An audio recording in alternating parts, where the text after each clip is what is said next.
Laurence Parisot, nous avons été rejoints par Gaëtan Mélin qui était à Bruxelles pour suivre le sommet européen. Et durant ce sommet, François Hollande a manifesté une certaine satisfaction, une certaine confiance en l'avenir. On l'écoute. Il y a eu du bon travail qui a été fait tout au long de l'année 2012 qui nous permet d'être confiants pour l'année 2013. Moi, je considère que les conditions d'une sortie de crise de la zone euro sont désormais réunies. Et qu'à partir de là, nous avons à construire la sortie de la crise économique elle-même. Nous devons tout faire pour être prêts à tirer le meilleur parti de la reprise de la croissance lorsqu'elle va venir. Et je pense qu'elle viendra en 2013. Gaëtan, une question là-dessus? Alors Pierre Moscovici, le ministre de l'économie, a indiqué ce matin que 2013 serait une année difficile, qu'il ne fallait pas mentir aux Français. Alors qui doit-on croire, Laurence Parisot? Je pense qu'effectivement, le premier semestre 2013, en tout cas, parce que je m'arrête à ce premier semestre tellement il est difficile d'avoir une visibilité au-delà, le premier semestre s'annonce très difficile. Les carnets de commandes dans l'ensemble des entreprises sont très bas. On n'a pas de perspective très favorable à court terme. Et je crains, franchement, je dois le dire, une hausse du chômage là, sur les mois à venir. François Hollande est trop optimiste? Alors, pour autant, on peut aussi voir des signes un peu plus optimistes. D'abord parce que les États-Unis vont mieux. C'est évident. Toutes les entreprises françaises qui ont des partenariats ou des filiales là-bas vous le disent. Parce que la Chine aussi, qui a eu un sérieux ralentissement au milieu de l'année 2012, est en train de repartir. Donc on peut aussi en tirer un certain bénéfice. Et puis enfin, il me semble, puisque le président de la République était en Europe, là, enfin, je veux dire au sommet européen, quand il a pris cette position, il faut quand même bien dire que l'Europe va un peu mieux, en tout cas beaucoup moins mal. L'incertitude européenne, qui a été très largement à l'origine de l'arrêt des investissements au début de l'année 2012, l'incertitude européenne s'est réduite. On est en train progressivement, douloureusement, mais progressivement, en train de trouver une solution pour la Grèce. Le scénario de l'éclatement de l'Europe, on a l'air de l'avoir oublié, mais c'était un scénario qui était sur la table il y a quelques mois, est un scénario dont on ne parle pas. Donc il y a à la fois des signes très inquiétants et puis des signes rassurants. Ce qui est embêtant, c'est que les signes inquiétants sont propres à la France. Les signes inquiétants, ce que je disais sur le premier semestre 2013, sont très liés à la situation particulière de la dégradation de la compétitivité de la France, de la faiblesse des marges des entreprises, de l'autofinancement qui n'a jamais été aussi bas. Mais la faute à qui? Alors justement, Laurence Parisot, est-ce qu'il ne faut pas, dans ces conditions, aller plus vite, plus loin dans cette Europe fédérale et imposer finalement les réformes structurelles demandées notamment par la chancelière allemande Angela Merkel, notamment sur le marché du travail? Alors je suis largement favorable à ce que nous allions plus vite, plus loin, plus haut, plus fort, comme la devise des Jeux Olympiques, sur l'intégration européenne. Maintenant, il faut quand même aussi respecter les différentes étapes. Je crois que nous n'irons plus, enfin que nous n'avons de possibilité d'aller plus loin dans l'intégration européenne que si on explique aux différentes populations européennes qu'il faut avancer non seulement sur la question économique, mais aussi sur la question sociale. Et pour moi, l'un des faits marquants de ces dernières semaines, qui a été assez peu relevé, c'est que la chancelière Angela Merkel, pour la première fois, a évoqué l'idée d'un SMIC en Allemagne. C'est tout à fait important. Si nous voulons être mieux intégrés, il faut égaliser les conditions entre les uns et les autres. Et le fait que l'Allemagne n'ait pas de SMIC explique beaucoup de cet écart de compétitivité. Tiens, mais alors attendez, c'est extraordinaire parce qu'on aurait pu penser que le MEDEF allait dire supprimons le SMIC en France. Non, vous êtes pour le maintien du SMIC. Mais, oui, et vous savez qui a voté le SMIC? Ce sont les libéraux. C'est Antoine Pinet, dans les années 50, qui a inventé, à l'époque, ça s'appelait le SMIG, avec un G, et non pas avec un C. Bien sûr, c'est un filet de sécurité absolument indispensable. Et nous sommes très gênés, nous, en France, entreprises françaises, et donc indirectement salariés français, par l'absence de SMIC en Allemagne. Je crois qu'il y aurait un geste assez important de l'Allemagne vers une Europe sociale qui permettrait de convaincre sur l'Europe économique et ensuite sur l'Europe politique. Alors justement, vous parlez du SMIC. Ce matin, Michel Sapin, le ministre du Travail, a annoncé donc que cette hausse devrait être limitée, environ 0,3%. Ça sera annoncé demain. C'est finalement une bonne nouvelle pour les entreprises françaises. C'est ni une bonne ni une mauvaise nouvelle. Le SMIC doit répondre à des critères objectifs. Il est lié notamment à l'inflation. Et il n'y aura pas de coup de pouce. Le ministre du Travail a effectivement laissé entendre qu'il n'y aura pas d'évolution au-delà des critères connus, techniques qui existent.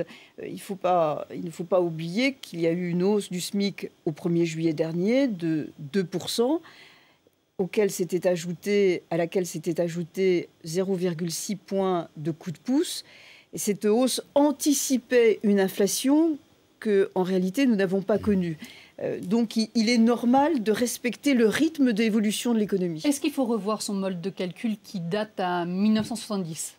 Régulièrement, certains estiment qu'il y a des modalités à changer. Je crois qu'à la marge, on peut peut-être perfectionner un certain nombre de choses, mais fondamentalement, la clé, c'est de s'assurer qu'il y ait un salaire minimum et qui varie en fonction de l'inflation. Alors, Laurence Parisot, pour réduire le déficit des régimes complémentaires de retraite, vous proposez un gel sur 3 ans qui permettrait d'économiser 4,2 milliards d'euros. On rappellera que le déficit a atteint 4,6 milliards d'euros sur l'année. Est-ce que vous estimez que finalement, ça va également se passer pour le régime général ? Nous sommes dans une situation très difficile sur les retraites. Et ce qui est tout à fait étrange, c'est qu'on n'en parle plus, ou presque plus. On en parle ?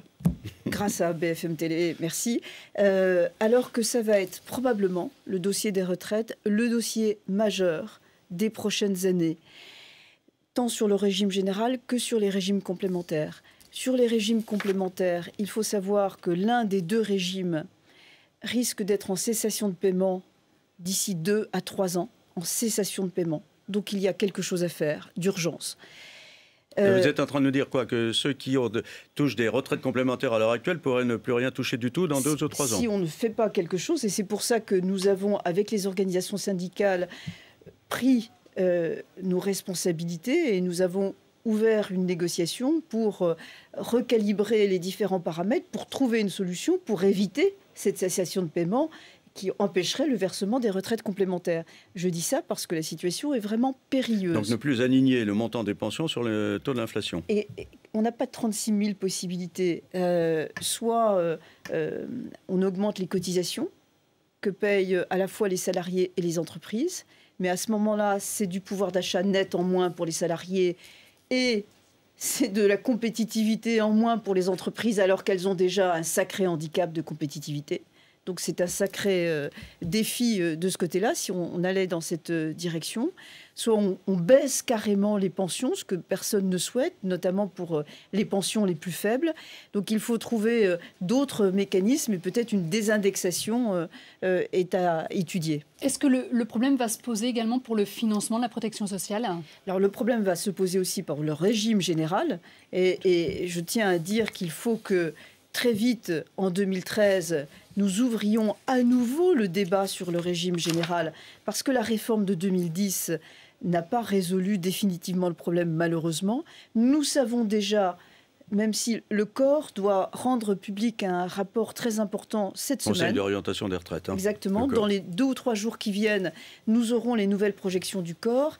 Mais il y a malheureusement de très fortes chances, ou risques plutôt, de très forts risques que le corps annonce qu'à l'horizon 2020, nous serons à nouveau en déficit préoccupant. Et la solution, c'est quoi, sur le alors régime général? Eh bien, la solution, c'est que nous avons augmenté l'âge légal de départ à la retraite à 62 ans en 2010, mais c'est insuffisant. C'est insuffisant. Et on le savait déjà en 2010. Nous disions déjà à l'époque qu'il faut au moins 63 ans. Et je le redis aujourd'hui. Il faudra à nouveau repousser l'âge légal de départ à la retraite, allonger la durée de cotisation. Est-ce que nous, en France, on peut être les seuls à rester à 62 ans alors que nos voisins espagnols, italiens, anglais, allemands sont, suivant les cas, à 65 ou 67 ans? Non, ce n'est pas possible. Tout simplement à cause du baby-boom. qui a provoqué un papy-boom. Alors, Dernière question. Oui, François Hollande a accepté l'invitation à dîner de l'Association des entreprises privées.